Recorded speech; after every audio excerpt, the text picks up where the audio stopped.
Hasanganj road पर इमारत गिरने वाले हादसे में एक्शन शुरू हो गया है। पुलिस ने समाजवादी पार्टी के विधायक के बेटे को गिरफ्तार किया है।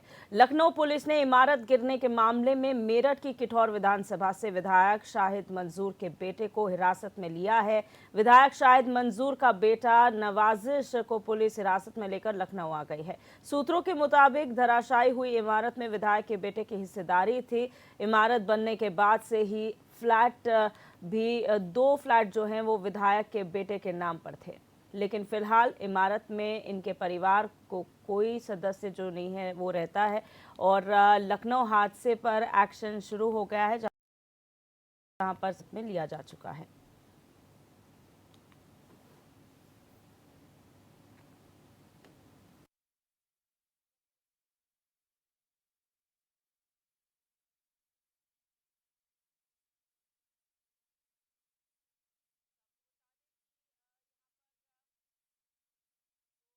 लखनऊ में हादसा हुआ है, उसको लेकर अब राजनीति भी कहीं ना कहीं शुरू हो गई है, क्योंकि इसमें जो हिस्सेदारी है वो सपा के पूर्व मंत्री और विधायक शाहिद मंजूर के बेटे की भी है।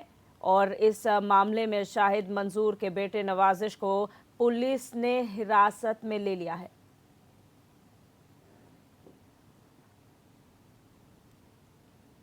और अंशु अवस्थी जी, कांग्रेस प्रवक्ता, इसी खबर पर हमारे से फोन लाइन पर जुड़ चुके हैं। बहुत स्वागत है आपका HNN 24/7 के साथ जुड़ने के लिए। जी धन्यवाद। क्या कहेंगे इस पूरे घटनाक्रम के बारे में सर, जिस तरीके से यह हादसा हुआ है और सपा नेता के बेटे का नाम इसमें सामने आ रहा है?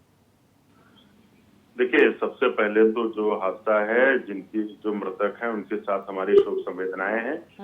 हमारी नेता प्रियंका गांधी जी ने भी उस विषय पर शोक संवेदना व्यक्त की है, और जो घायल हैं हम ईश्वर से प्रार्थना करते हैं कि उनका शीघ्र से शीघ्र, साथ में उनके जो उपचार है उसका भी समुचित इंतजाम किया जाए, क्योंकि कोई भी परिवार जब अपना घर आशियाना बनाता है तो बड़ी उम्मीदों और भावनाओं के साथ बनाता है। तो ऐसे में जो हादसा हुआ है उसके पीछे जो लोग भी जिम्मेदार हैं, जो लोग भी दोषी हैं, उन पर भी कार्रवाई होनी चाहिए। और जिनके भी फ्लैट्स थे, जिनके वहां पर आशियाना था, जिनका आशियाना उजड़ गया, उनके परिवार तबाह हो गए और घर भी तबाह हुआ, ऐसे में उनके लिए वैकल्पिक व्यवस्था तत्काल हो कि वो उनको कोई छत मिले जहां वो रह पाए। दूसरा, जो लोग भी दोषी हैं, किसी भी पार्टी के हों, एक समान उनके साथ एक ही ट्रीटमेंट होना चाहिए कि वो आरोपी, चाहे समाजवादी पार्टी के हों, भारतीय जनता पार्टी के हों या किसी भी राजनीतिक दल के हों, क्योंकि किसी को भी किसी से खिलवाड़ करने की इजाजत भारत का संविधान कानून नहीं देता है। लेकिन साथ में ये भी सबसे बड़ा सवाल है कि 8 साल से 7 साल हो गए, 7 साल से ज्यादा उत्तर प्रदेश में भाजपा की सरकार है, आखिर अभी तक ऐसे ठोस प्रबंध।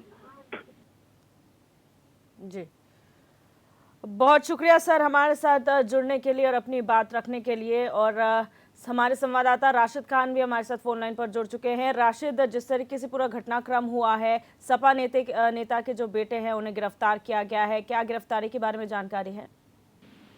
हाँ बिल्कुल दिव्या, आपको बताएं कि लखनऊ अलाया अपार्टमेंट हादसे का मेरठ से एक कनेक्शन निकलकर सामने आया है।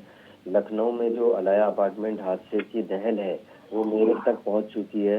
यागदान बिल्डर का अपार्टमेंट का निर्माण, और बताया जा रहा है कि यागदान को बिजनौर से चुनाव भी लड़वाया गया था शाहिद मंजूर के द्वारा, जो अभी सपा के विधायक हैं। उनके बेटे नवाजिश और उनके जो भतीजे हैं तारिक, उनकी साझेदारी में ये निर्माण हुआ था। और सपा विधायक शाहिद मंजूर के पुत्र हैं नवाजिश। इससे पहले शाहिद मंजूर पूर्व कैबिनेट मंत्री भी रह चुके हैं। और नवाजिश उनके बेटे का, नवाजिश की जो बेटी है अलाया, उनके नाम पे ये अपार्टमेंट रखा गया है, बनाया गया था।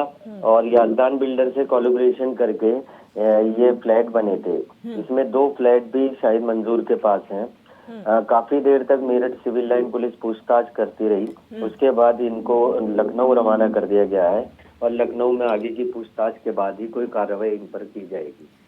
ये कहा जा रहा है राशिद की नवाजिश के नाम 2 फ्लैट भी वहाँ थे, लेकिन उनके परिवार वाले नहीं रह रहे थे। और अभी हमने तमाम राजनीतिक दलों के प्रवक्ताओं नेताओं से बात की। उनका कहना है कि इस तरीके से कोई अपना, सपा की बात करे तो वो कहते हैं कि अपने घर को कोई घटिया सामग्री इस्तेमाल करके नहीं बनाएगा। वहीं भाजपा आरोप लगा रही है। तो कैसे आरोप प्रत्यारोपों का दौर जारी है और कैसे देखा जा रहा है इसे? हाँ, बिल्कुल। ये जो राजनीतिक लोग हैं वो एक दूसरे पर आरोप प्रत्यारोप लगाते हैं। अभी पहली प्राथमिकता है कि जो लोग उस हादसे में घायल हुए हैं उनका इलाज हो, उन्हें हर संभव मदद दी जाए। आरोप प्रत्यारोप तो जांच के बाद भी लगते रहेंगे लगातार, क्योंकि अभी सरकार जो है भाजपा की है और विपक्ष में है अभी समाजवादी पार्टी। तो निश्चित तौर पे आरोप प्रत्यारोप का दौर खत्म नहीं होगा कभी भी। लेकिन फिलहाल जो पहली प्राथमिकता है उन लोगों का घर बसाने की जिनके आशियाने इस बिल्डिंग के गिरने से टूट गए हैं और उनका इलाज कराने की। ये जो राजनीतिक माहौल यहाँ पर गरमाया गया है, अभी हाल ही में नगर निकाय चुनाव होने हैं, उसके बाद लोकसभा चुनाव है, तो कहीं ना कहीं इन चीजों को मुद्दा बना के उठाता रह जाएगा। लेकिन पहले जो मामले हैं, अभी सबसे पहला जो सरकार को करना चाहिए वो एक जो ये लोग हादसे में बेकार हुए हैं, जिनके घर बार टूट गए हैं, उन लोगों को आर्थिक सहायता देनी चाहिए पहले। जी, बहुत शुक्रिया राशिद हमारे साथ जुड़ने के लिए।